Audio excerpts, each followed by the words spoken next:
All ஆக்சுவலா பாத்தீங்கன்னா, இப்போ இருக்கிற கொஸ்டின்ஸ் எல்லாமே நீங்க வீடியோ ஸ்டாப் பண்ணிட்டு நீங்க சம்ஸ் போட ஆரம்பிச்சிருங்க. நோட்ல நோட் பண்ணிட்டு ஆன்சர் செக் பண்ணிக்கோங்க. நான் உங்களுக்கு ஒண்ணு சொல்லணும்னு நினைக்கிறேன். லாஸ்ட்ல வீடியோ எண்ட்ல ஒரு கொஸ்டின் நான் உங்களுக்கு கொடுத்துருப்பேன். அந்த கொஸ்டினுக்கு நீங்க தயவுசெய்து கமெண்ட் செக்ஷன்ல கீழ கமெண்ட் பண்ணுங்க. நான் என்னோட ஹார்ட் ஒர்க்குக்கு வந்து நீங்க ஏதாவது ஒரு பே பண்ணணும், எனக்காக ஒரு பேமெண்ட் குடுக்குற மாதிரி நினைச்சுக்கோங்க. ஒரு லைக் அண்ட் கமெண்ட். அதோட ஆன்சர் என்னன்றது கமெண்ட் பண்ணுங்க. ஏன்னா இவ்வளவு நல்லா யாரும் பண்ணுவாங்களான்னு எனக்கு தெரியல. என் ஹார்ட் ஒர்க்காக அதை பண்ணுங்க. தேங்க்யூ.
ஃபர்ஸ்ட் கொஸ்டின் ஆன்சர் பாருங்க என்ன கொடுத்துருக்காங்கன்னு. The operating system the part of select a process from the ready queue. Process from a ready queueன்னு வரும்போது ஷார்ட் டேர்ம் ஷெடியூலரை நீங்க செலக்ட் பண்ணணும்.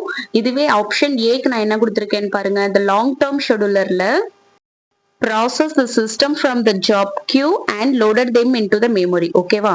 Next middle term. So middle term வந்து என்ன பண்ணுதுன்னா ரிமூவ் பண்ணிடுது, ப்ராசஸை ரிமூவ் பண்ணிடுது and add the process to the ready queue from எங்க இருந்து செகண்டரி மெமரியில இருந்து. சரிங்களா?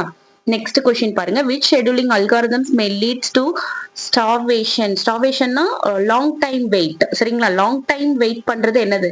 ப்ரியாரிட்டி ஷெடியூலிங் தான். அப்புறம் நான் இன்னொரு கொஸ்டின் கேட்குறேன், அதை நீங்க கமெண்ட் செக்ஷன்ல போடுங்க. which algorithm can be implemented both primitive and non primitive. எந்த அல்காரதம் ரெண்டுமே நம்ம இம்ப்ளிமெண்ட் பண்ணுவோம், primitive நான் primitive? ஆன்சர் என்ன கமெண்ட்ல சொல்லுங்க. ஆல்ரெடி படிச்சதுதான். Time quantum is used in எந்த அல்காரத்துல டைம் குவாண்டம்ன்றது யூஸ் பண்ணியிருப்போம், யூஸ் பண்ணி அதுல அல்காரதம் சால்வ் பண்ணுவோம். ஆப்வியஸா ரவுண்ட் ராபின்ல தான் டைம் குவாண்டம் கொடுத்துருப்பாங்க. Time quantum equal to 2 second or 3 second something கொடுத்துருப்பாங்க. இது ரொம்ப ஈஸி கொஸ்டின் தான். இதுல டிஃபரன்ஷியேட் பண்ணி நான் அட்டாச் பண்ணிருக்கேன், அதை படிச்சுக்கோங்க. அது கொஞ்சம் தெரியுதான்னு பாத்துக்கோங்க. தெரியுதுதான். Okay.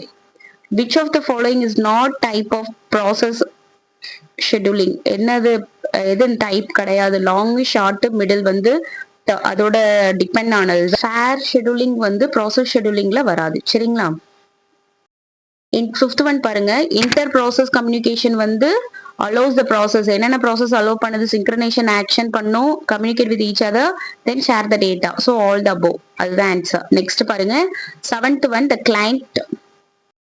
Which of the following is not a method of IPC? IPC full form என்னது? Inter process communication. மறந்துடாதீங்க. இதுலயும் ஒரு கொஸ்டின் வரதுக்கான சான்சஸ் இருக்கு. ஸோ இதுல பாத்தீங்கன்னா மெசேஜ் ப்ராசஸிங், ஷேர் மெமரி, அடுத்தது வந்து மெட்டஃபர், அடுத்தது இங்க ஒரு இமேஜ்ல கொடுத்துருக்கேன் பாருங்க. அது ஃபுல்லா படிச்சுக்கோங்க. First in first out, share memory, message queue, அடுத்தது direct communication, inter communication, pipe, message processing. So இது எல்லாமே என்னது? ஐபிசி. அப்போ நாட்னு கேட்டிருக்கான், அதனால ஃபைல் மேனேஜ்மெண்ட் கிடையாது. சரிங்களா? செவன்த் ஒன் வந்து டைரக்ட் கொஸ்டின் தான். In client server communication, the client வந்து என்ன பண்ணுவாங்க? request service from the server கிட்ட request பண்ணுவாங்க. சரிங்களா? which of the communications models is commonly used in client server systems? Answer பாத்தீங்கன்னா சிக்னல் பாசிங் ஆன்னு கேட்டிருக்காங்க. கிடையவே கிடையாது. சிக்னல் பாஸ் பண்றது கிடையாது, மெசேஜ் பாஸ் பண்றது தான். சரிங்களா? Message passing answer. நெக்ஸ்ட் பாருங்க. நைன்த் ஒன் ரொம்ப நல்ல கொஸ்டின். கண்டிப்பா கேட்கறதுக்கான பாசிபிலிட்டிஸ் நிறையவே இருக்கு. கிரிட்டிக்கல் செக்ஷன்ல இருந்து கன்ஃபார்ம் கொஸ்டின்ங்க மார்க் பண்ணிக்கோங்க. the critical section problem. எப்போ critical section problem வரும்? the two process accessing share the resources concurrently. ஒரே நேரத்தில் ரெண்டு பேர் வந்து ஒரு ரிசோர்ஸை வந்து பயன்படுத்தும் போதுதான் என்ன நடக்கும்? critical section problem நடக்கும். சரிங்களா? நெக்ஸ்ட் கொஸ்டின் பாருங்க. டென்த் ஒன் பாருங்க. ரொம்ப இம்பார்ட்டன்ட். கிரிட்டிக்கல் செக்ஷனோட சொல்யூஷன் என்னன்னு, நான் நாட்டை பத்தி பேசல, சொல்யூஷன் என்னன்னு கேட்டாங்கன்னா mutual exclusion, progress, bounded waiting. சரிங்களா? இது ரொம்ப ரொம்ப இம்பார்ட்டன்ட். மைண்ட்ல ஸ்டோர் பண்ணிக்கோங்க. இது கண்டிப்பா கொஸ்டின்ஸ் இருக்கு. இந்த 10th கொஸ்டின் என்ன கேட்டிருக்காங்க? விச் இஸ் நாட்னு கேட்டிருக்காங்க. Not requirement of the critical section solution கேட்டிருக்காங்க. அதனால ஆப்ஷன் டி இன்ஃபினைட் வெயிட். ஓகேவா? பீட்டர்சன் சொல்யூஷன்ஸ் ஒர்க் டூ ப்ராசஸ்ல ஒர்க் ஆகும். சரிங்களா? அது என்னன்றது பார்ப்போம் நெக்ஸ்ட் ஸ்லைட்ல. 12th ஒன் பாருங்க. Which variable is used Peterson solution to indicate turn? Obviously turn தான். சரிங்களா? பீட்டர்சன் சொல்யூஷன்ல ரெண்டு இருக்கு, பிளாக் ஒன்னு, டர்ன் இருக்கு. பிளாகும் டர்னும் அதை பத்தி தெரிஞ்சுக்கிறதுக்கு முன்னாடி நீங்க வந்து கிரிட்டிக்கல் செக்ஷன்னா என்ன, அப்புறம் மியூச்சுவல் எக்ஸ்க்ளூஷன்னா என்னன்றதை பத்தி தெரிஞ்சுக்கணும். சரிங்களா? அதுக்கு இப்போ ஒரு எக்ஸாம்பிள் எடுக்கிறதா இருந்தா, ஹஸ்பண்ட் ஒய்ஃப்ன்ற ரிலேஷன்ஷிப்ல இருந்து நான் ஒரு எக்ஸாம்பிள் மாதிரி எடுத்துக்கிறேன். இப்போ மியூச்சுவல் எக்ஸ்க்ளூஷன்னா ஹஸ்பண்ட் அண்ட் ஒய்ஃப் ரெண்டு பேருமே கோவமா இருந்தாங்கன்னா அங்க லைஃப் வந்து மியூச்சுவலா ஓடுமா? பாசிபிள் கிடையாது. இப்போ ரெண்டு பேருமே கோவமா சண்டை போட்டுக்கிட்டாங்கன்னா அடிதடி தான் போய் முடியும். அப்போ ஒருத்தர் கோவமா இருந்து ஒருத்தர் வந்து சமாதானமா போற மாதிரி இருந்தாங்கன்னா அங்க ஓகே, லைஃப் வந்து ரன் ஆகுறதுக்கான பாசிபிலிட்டிஸ் இருக்கு. அப்படிதானே? ஸோ மியூச்சுவல் எக்ஸ்க்ளூஷன்னா one resources can use at a time. ஒரு ரிசோர்சஸ் தான் என்ன பண்ண முடியும்? அந்த டைம்க்கு யூஸ் பண்ண முடியும். சரிங்களா? இப்பனா என்ன, ஒருத்தர் மட்டும் கோவப்பட்டா, அந்த டைம்க்கு ஒருத்தர் மட்டும் கோவப்பட்டா போதும். சரிங்களா? அது மாதிரிதான். ஜஸ்ட் இந்த மாதிரி கனெக்ட் பண்ணிக்கிட்டீங்கன்னா உங்களுக்கு கொஞ்சம் ஞாபகம் இருக்கும். ஓகே, மியூச்சுவல் எக்ஸ்க்ளூஷன்னா இதுதான்.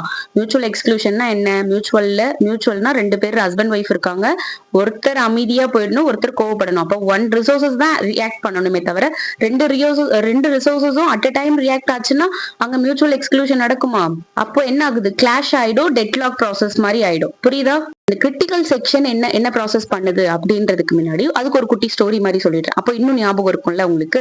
இப்போ நீங்க அது கிரிட்டிக்கல் செக்ஷன் ப்ராசஸ் எதுக்காக அது வந்ததுன்னா, சப்போஸ் பாத்தீங்கன்னு வச்சுக்கோங்களேன், ஹஸ்பண்ட் ஒய்ஃப் கதையை எடுத்துக்கலாம். இப்போ ஹஸ்பண்ட் ஒய்ஃப் என்ன பண்றாங்க, அவங்க ரெண்டு பேரோட நாலேஜுமே இல்லாம பேங்க்ல போயிட்டு அமௌண்ட் எடுக்கிறாங்க. ஆனா அந்த பேங்க் அக்கௌண்ட்ல பாத்தீங்கன்னா ஒரு 2 ரூபாய் தான் இருக்குன்னு வச்சுக்கோங்க. அந்த 2 ரூபாவை போய் ஹஸ்பண்டும் பேங்க்ல போய் எடுக்கிறாரு, ஒய்ஃப் வந்து ஏடிஎம்ல போய் எடுக்கிறாங்க. அப்ப ரெண்டு பேருமே அட் அ டைம்ல போய் எடுக்கும் போது அங்க என்னவாயிடுது? 2 ரூபாய் தானே இருக்கு, இவங்களும் 2 ரூபாய் எடுக்கிறாங்க, ஹஸ்பண்டும் 2 ரூபாய் எடுத்துறாங்க. அப்ப என்னவா ஆகுது? அங்க -2 rupeesல போயிடுது இல்ல.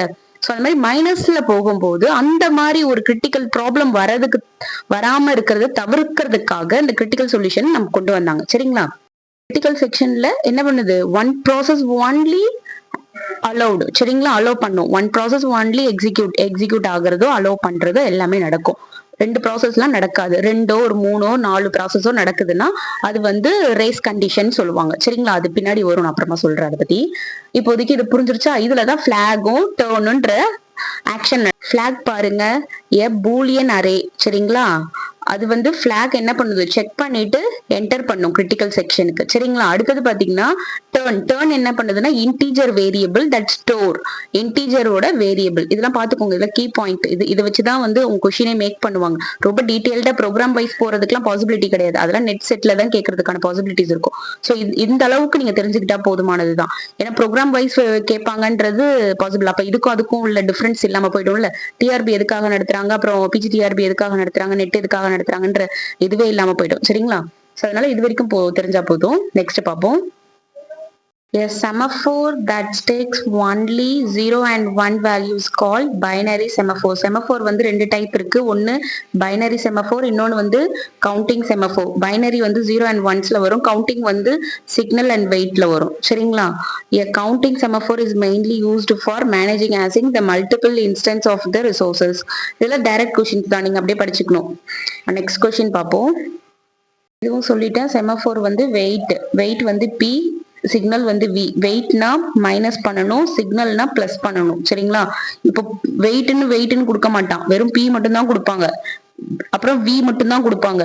பிவி இதுலயே நீங்க கால்குலேட் பண்ணிடணும். பினா மைனஸ் பண்ணணும், வினா பிளஸ் பண்ணணும் அப்படின்னு சொல்லிட்டு. நெக்ஸ்ட் பார்ப்போம். 16th சம் பாருங்க. அங்க என்ன கேட்டிருக்காங்கன்னா 10 செமஃபர்னு கொடுத்திருக்காங்க. 20Pன்றது வந்து வெயிட்ட மென்ஷன் பண்றாங்க. ஸோ 25Vன்றது சிக்னலை மென்ஷன் பண்ணிருக்காங்க. சரிங்களா? இப்போ வெயிட்னா மைனஸ் பண்ணணும், Vன்றது சிக்னல்னா பிளஸ் பண்ணணும். சரிங்களா? இது மட்டும் ஞாபகம் வச்சுக்கோங்க. அப்புறம் பிளஸ் மைனஸ் 20. நான் Pனா என்ன சொல்லியிருக்கணும், மைனஸ் பண்ணிருக்கணும்னு சொன்னேன்னா, ஸோ 10 மைனஸ் 20. 10 மென்ஷன் பண்ணிருக்கு. 10 மைனஸ் 20 ஈக்குவல் டு என்னது, 10 வரும். பிளஸ் ஆர் மைனஸ் எல்லாம் கேர்ஃபுல்லா கவனிச்சுக்கோங்க, ஏன்னா அதுலதான் கேம் பிளே நடக்கும். இந்த மாதிரி சம்ஸ்ல இது ஜஸ்ட் அடிஷன் சப்ராக்ஷன் மெத்தட் மாதிரி தான் போயிட்டு இருக்கும். பட் பிளஸ் ஆர் மைனஸ்ல தான் கேம் பிளேவே இருக்கு. நெக்ஸ்ட் பாருங்க, நெக்ஸ்ட் ஸ்டெப்ல என்ன கொடுத்துருக்காங்க, ஈக்குவல் டு 10 மைனஸ் பிளஸ் 25. இப்ப பிளஸும் மைனஸும் என்னது, என்ன பண்ணணும், மைனஸ் பண்ணணும். அப்புறம் பெரிய நம்பரோட சிம்பிள் எடுத்து நம்ம போடணும். சரிங்களா? மைனஸ் பண்ண நமக்கு என்ன வருது, 15 வருது. பெரிய நம்பரோட சிம்பிள் என்னது, மைனஸ் 25. அப்ப அதுதானே 25ன்றது தானே பெரிய நம்பர். சோ அந்த 25ஓட சிம்பிள் எடுத்து நம்ம போட்டுக்கணும். சரிங்களா? புரிஞ்சுதா? 17th ஒன் பாருங்க. அதுலயும் என்ன கேட்டிருக்காங்க, கொஞ்சம் இது டிஃபரெண்டா கேட்டிருக்காங்க, கொஞ்சம் கேர்ஃபுல்லா கவனிங்க. அதேதான், செமாஃபோர் இஸ் 10 கொடுத்திருக்காங்க. தென் 12Pன்னு கொடுத்திருக்காங்க. சரிங்களா? 12P. அப்புறம் எக்ஸ் வந்து வின்னு கொடுத்திருக்காங்க. எக்ஸுக்கு அதாவது வியோட வேல்யூ என்னன்னு நம்ம கொடுக்கல. அதாவது நம்ம பிளஸ் பண்ண போறோம். வினா என்னன்னு சொல்லியிருக்கேன், பிளஸ் பண்றதுன்னு சொல்லியிருக்கேன். சோ அதுக்கான வேல்யூ எதுவுமே கொடுக்கல, அவங்க வேரியபிள் தான் கொடுத்திருக்காங்க எக்ஸ்ன்னு சொல்லிட்டு. இப்போ நம்ம என்ன பண்ண போறோம்ன்றத நம்ம பாருங்க. சோ இப்ப இந்த சம்ல என்ன கேட்டிருக்காங்கன்னா 10 மைனஸ் 12 நார்மலா. சோ பீனா என்னது, மைனஸ் பண்ணணும்னு சொல்லியிருக்கேன். அப்ப 10 மைனஸ் 12 என்ன வருது, மைனஸ் 2 வருது. இப்போ minus 2 plus X equal to 7. எக்ஸ்ன்றது என்னது, வினா பிளஸ் பண்ணணும்னு சொல்லியிருக்கேன். So minus 2 plus X equal to 7. ஏன்னா அங்க 7 கொடுத்துருக்காங்க. So semaphore final value of semaphore வந்து is 7 கொடுத்திருக்காங்க. அதனால ஈக்குவல் டு 7 போட்டிருக்கேன். இப்போ எக்ஸ் அதே இடத்துலதான் இருக்கு. மைனஸ் 2 வந்து ஈக்குவல் டுக்கு அந்த சைடு போயிருச்சுன்னா பிளஸ் 2 ஆயிடும். இப்போ எக்ஸோட வேல்யூ என்ன ஆயிருக்கு, 7 பிளஸ் 2 என்னது, 9. சோ இந்த மாதிரி மெத்தட்ஸ்ல சம்ஸ் கேட்கறதுக்கான வாய்ப்பு இருக்கு. சரிங்களா? இந்த 2 மெத்தட்ஸ்ல தான் சம்ஸ் வரும். சோ நல்லா கவனமா கவனிச்சுக்கோங்க. பிளஸ் ஆர் மைனஸ்ல ரொம்ப கேர்ஃபுல்லா போடுங்க, ஏன்னா அதுலதான் வந்து நிறைய தப்பு பண்ணுவாங்க நிறைய பேர். சரிங்களா? நல்ல ஈஸியான சம்ஸ் மிஸ் பண்ணிடாதீங்க, வரதுக்கான சான்சஸ் ஹையா இருக்கு. நெக்ஸ்ட் கொஸ்டின் பார்ப்போம். மியூடெக்ஸ் லாக்னா என்ன தெரியுமா? மியூடெக்ஸ் லாக்னா மியூச்சுவல் எக்ஸ்க்ளூசிவ் லாக்னு அர்த்தம். சரிங்களா? இப்ப மியூடெக்ஸ் லாக் பத்தி என்ன சொல்றது, அதோட ஒர்க்கிங் எப்படி இருக்கும்னு பாத்தீங்கன்னா, இப்போ ஒரு ரிசோர்சஸ் இருக்கு. நான் ஆல்ரெடி சொன்னேன் மியூச்சுவல்னா என்ன சொன்னேன், ஒரு ரிசோர்சஸ் வந்து அந்த ஒரு டைமுக்கு ஒரு ரிசோர்சஸ் மட்டும் தான் ஆக்சஸ் பண்ண முடியும்னு சொல்லியிருக்கேன். இப்போ ஒரு ரிசோர்சஸ் மட்டும் தான் நம்மளால யூஸ் பண்ண முடியும்னா, இப்ப மியூடெக்ஸ் என்ன பண்ணுது, அந்த ஒரு ரிசோர்ஸ வந்து லாக் பண்ணிக்குமா மியூடெக்ஸ். ஓகேவா? மியூடெக்ஸ் வந்து லாக் பண்ணிக்கிச்சுன்னா, அப்போ அனதர் நான் ப்ராசஸ் பண்ண போறேன், எனக்கு ரிலீஸ் பண்ணி கொடு அப்படின்னு சொல்லி நம்ம கேட்கறோம்ல, மியூடெக்ஸ் கிட்ட நம்ம கேட்போம். சரிங்களா? ஒரு கதை மாதிரி சொன்னா உங்களுக்கு ஞாபகம் இருக்கும்னு தான் இந்த மாதிரி சொல்றேன். அப்ப உங்களுக்கு ஈஸியா இருக்கும். அதுக்காக தான் மியூடெக்ஸ் கிட்ட கேட்கறோம், இந்த மாதிரி ரிலீஸ் பண்ணி கொடு அப்படின்னு சொல்லிட்டு. ஸோ ரொம்ப நேரம் நம்ம வெயிட் பண்ணிட்டு இருப்போம் அந்த மியூடெக்ஸ் வந்து ரிலீஸ் பண்றதுக்காக. ஸோ பிஸி வெயிட்டிங், அந்த ப்ராசஸ் தான் என்னது மியூடெக்ஸ்ன்னு சொல்லுவாங்க. So once the mutex is release, mutex வந்து ரிலீஸ் பண்ணிருச்சு அந்த ரிசோர்சஸோ அந்த சம் த்ரெட்ஸையோ அது ரிலீஸ் பண்ணிருச்சுன்னா, then only enter into the critical section. சொன்னது புரிஞ்சுதா? அதுக்கப்புறம் தான் என்ன பண்ணும், கிரிட்டிக்கல் செக்ஷனுக்குள்ள என்ட்ரி ஆகும். ஆல்ரெடி நம்ம பார்த்து பாத்தீங்களா, கிரிட்டிக்கல் செக்ஷன், என்ட்ரி செக்ஷன் அந்த மாதிரி. சோ அதுல கிரிட்டிக்கல் செக்ஷனுக்குள்ள என்ட்ரி ஆகும். இப்ப மியூடெக்ஸ்னா என்னன்னு புரிஞ்சிருச்சா, என்ன பிஸி வெயிட்டிங்னா என்னன்னு புரிஞ்சிருச்சா? அதுதான் 14th கொஸ்டின் பாத்தீங்கன்னா ஒண்ணுமே இல்லைங்க. Which synchronization tools is considered high level compared to semaphore? அப்போ என்ன நடக்குதுன்னா மானிட்டர் தான் சொல்லுவாங்க. ஸோ மானிட்டர்ல என்ன பண்ணுவோம், நிறைய, அதாவது ஷேர்டு மல்டிபிள் ப்ராசஸ், நிறைய ப்ராசஸ் பண்ணுவோம். மானிட்டர்ல வந்து மினிமைஸ் பண்ணிட்டு நிறைய ப்ராசஸ் பண்ணுவோம் பாத்தீங்களா. வேர்டு ஓபன் பண்ணுவோம், ஃபார் எக்ஸாம்பிள் கேம்டெல்லிங் வேர்டு ஓபன் பண்ணுவோம், அப்புறமா வந்து பவர் பாயிண்ட் ஓபன் பண்ணுவோம், மினிமைஸ் பண்ணிடுவோம். ஸோ அதுதான் மல்டி ப்ராசஸ் பண்றது தான். ஸோ அப்போ high level of compare to semaphore ஞாபகம் வச்சுக்கோங்க. நெக்ஸ்ட் பார்ப்போம். ஸ்பின் லாக் என்னன்னு பாத்தீங்கன்னா, மியூடெக்ஸ் வந்து லாக் பண்ணிருக்கோம், அது ரிலீஸ் பண்ற வரைக்கும் நம்ம அந்த வெயிட்டிங் ப்ராசஸ் வந்து வெயிட் பிஸின்னு சொல்லியிருந்தேன்னா, அது ரிலீஸ் பண்ணதுக்கு அப்புறம் நம்ம வந்து இது பண்ணுவோம்னு சொல்லியிருந்தேன்னா, ஸோ அதே மாதிரிதான் ஸ்பின் லாக்கும் அதே தான், சேம் கான்செப்ட். அந்த இது வந்து ரிலீஸ் பண்ற வரைக்கும் வி ஹாவ் டு வெயிட், இல்லைன்னா அது வந்து லூப்லயே தான் இருக்கும். சரிங்களா? ரேஸ் கண்டிஷன் வந்து அப்படியே ஆப்போசிட். எதுக்கு தெரியுமா? மியூச்சுவல் எக்ஸ்க்ளூஷனுக்கு அப்படியே ஆப்போசிட்ங்க. மியூச்சுவல் எக்ஸ்க்ளூஷன் என்ன சொன்னா, one process only access at a time சொல்லியிருந்தேன்னா, பட் அப்படியே ரேஸ் கண்டிஷன் அப்படியே வேற. ஒரு ப்ராசஸ் மட்டும் இல்ல, ரெண்டுக்கும் 2 3 4 அப்படியே more then process we can access at a same time. அந்த சேம் டைம்ல நம்ம எத்தனை ப்ராசஸ் வேணாலும் நம்ம பண்ணிக்கலாம். சரிங்களா? அதுதான் என்னது ரேஸ் கண்டிஷன். அப்படி பண்ணும்போது சம் ப்ராப்ளம்ஸ் வரும். இப்ப ரேஸ் கண்டிஷன் எடுக்கும் போது ஒருத்தர் வந்து வேகமா எடுக்கிற மாதிரி இருக்கும். நான் சொன்னேன் அந்த பேங்கிங் ப்ராசஸ், அதை அப்படியே ரீகால் பண்ணிக்கோங்க. அது ஒருத்தர் இப்ப எடுத்துட்டாங்கன்னா அப்போ மைனஸ்ல போயிடும் அமௌண்ட் அப்படி நான் சொல்லியிருந்தேன்ல. இப்ப மைனஸ்ல போயிடுச்சுன்னா சம்வேர் அங்க ப்ராப்ளம் வரும். ஸோ ரேஸ் கண்டிஷனை வந்து நம்ம ப்ரிவென்ட் பண்றதுக்கு தான் அந்த கிரிட்டிக்கல் செக்ஷன் அதெல்லாம் நம்ம ஃபாலோ பண்றோம். சரிங்களா? எல்லாமே கனெக்ஷன் தான்.